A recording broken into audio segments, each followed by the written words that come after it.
First day எல்லாம் வந்து நெறைய பேர் வந்து என்னங்க ராஜேஷ் எல்லாம் வந்து ரொம்ப ராஜேஷ் சோகமா இருந்தாரு. உம்முன்னு இருந்தாரு. நான் சொன்னேன், நான் பயங்கர ஜாலியா இருக்கிறேன். ஏன்னா என்னோட இந்த கொஞ்சம் ரசிகர் மன்ற பசங்கள்லாம் வந்து நான் படம் சூப்பர் கீப்பர் அப்படி இப்படின்னு இந்த இப்போ கூட ஒரு பிஆர்ஓ ஒருத்தன் இருக்கிறான் பாருங்க, யுவராஜ்னு சொல்லிட்டு. அப்போல்லாம் அவன் ரசிகர் மன்றத்தில் தான் இருந்தான். அவன்லாம் சொன்னா படம் சூப்பரா இருக்கு சார், படம் சூப்பரா இருக்கு அப்படி இப்படின்லாம் உள்ள பசங்கள்லாம் வந்து வச்சு சொல்லியிருக்கிறாங்க. ஸோ அப்போ திரும்ப போய் ஒரு இன்டர்வியூ கொடுக்கறதுக்காக வெளியே வெயிட் பண்ணிட்டு இருக்கிறோம். அப்படியே ராஜேஷ்க்கு மூஞ்சி இஞ்சிலாம் தொங்கி போய் கிடக்குது. சார் என்ன சார் மக்கள் வந்து எல்லாம் என்னோட ஃப்ரெண்ட்ஸ் எல்லாம் என்னோட ஃபிலிம் மேக்கர் ஃப்ரெண்ட்ஸ் எல்லாருமே திட்டுறாங்க. விடு ராஜேஷ் விடு, பரவாயில்ல பார்த்துக்கலாம் அப்படின்னு எல்லாம் பொறாமையில சொல்றானுங்க. ராஜேஷ் நீ விடுங்க, நீ என்ன படம் எடுத்துறீங்கன்னு உங்களுக்கே தெரியாது, செம்மையா இருக்கு, வெயிட் பண்ணுவோம், சண்டே வரைக்கும் வெயிட் பண்ணுவோம்னா அப்படியே கொஞ்சம் கொஞ்சமா ஒரு சண்டேக்கு மேல பிக்கப் ஆகுது.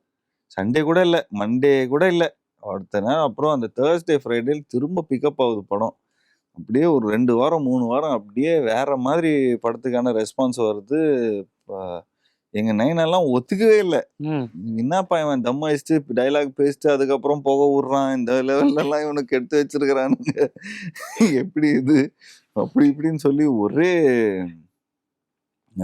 இதே ஒரே எல்லா பக்கமும் ஒரே கிரிட்டிக்ஸா இருக்கிறாங்க.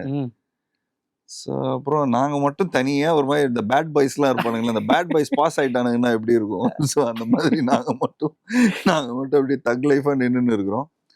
தென் I think then it's all rest is history. அதுக்கப்புறம் ராஜேஷை கையில் பிடிக்கவே முடியல. அதுக்கப்புறம் அவர் அப்படியே ஆர்யா, அப்புறம் உதய், அப்புறம் அப்படியே அவர் ட்ராவல் பண்ண ஆரம்பிச்சிட்டாரு.